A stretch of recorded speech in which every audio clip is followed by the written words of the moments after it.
Assalamu alaikum wa rahmatullahi wa barakatuhu. Allah says in Surah Al-Baqarah, verse 208, O believers, O people of faith, enter into Islam completely and wholeheartedly.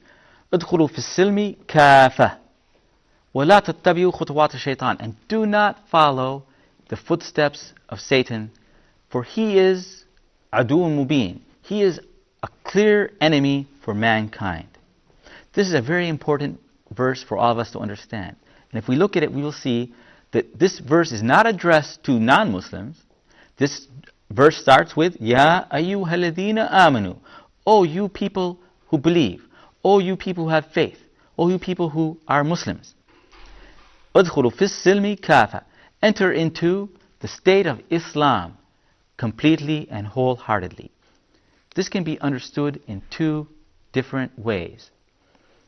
One, O Muslims, enter into Islam completely, because some Muslims have not entered into Islam completely. There are some people among the Muslims who, even though they pray and fast and do the actions of Muslims, who have Muslim names and Muslim behaviors, who are raised in Muslim families, and yet they are not truly Muslims. They have not yet entered into Islam.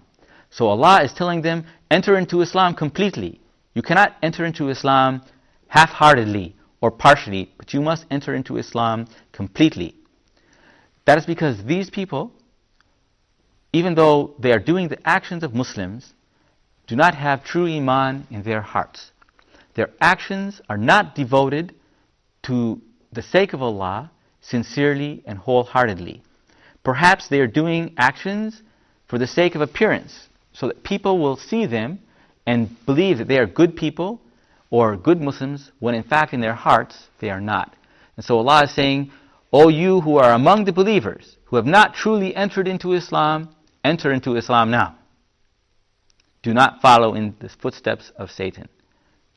And there is another meaning of this verse, which is, O you who believe, O you who do have Iman, perhaps your Iman is not complete to the level that it should be.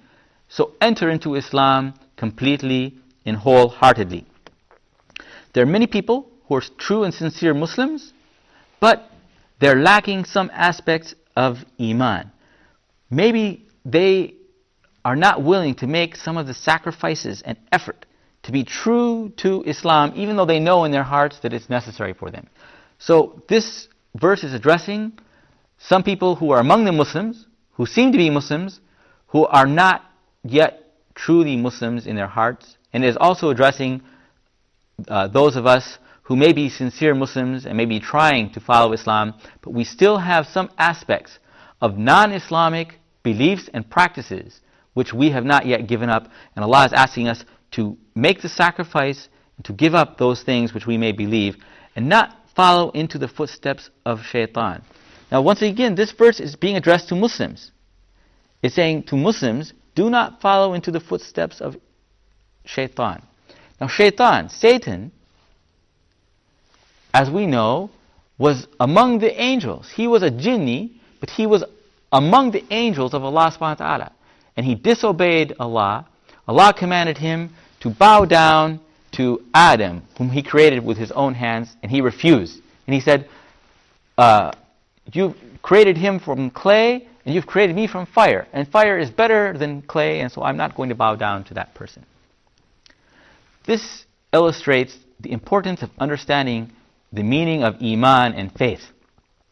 There are a lot of Muslims, unfortunately, who think because they believe in Allah, they say, La ilaha illallah, Muhammad Rasulullah, that after that they do not have to enter into Islam completely and wholeheartedly. But they can give up some of the practice of Islam and neglect them and not practice them. But if Iman, if faith, only meant that you know there's only one God, and you know that He's your creator, and you acknowledge that, or you acknowledge, for example, that Prophet Muhammad is your messenger, that's complete and total Iman, then you are misguided. Because who could have known Allah better among us than Shaitan knew? Shaitan, who spoke directly to Allah subhanahu wa ta'ala, and to whom Allah spoke directly to him. He knew fully Allah's attributes and perfections. He knew the greatness of Allah and saw it in ways that none of us can even imagine.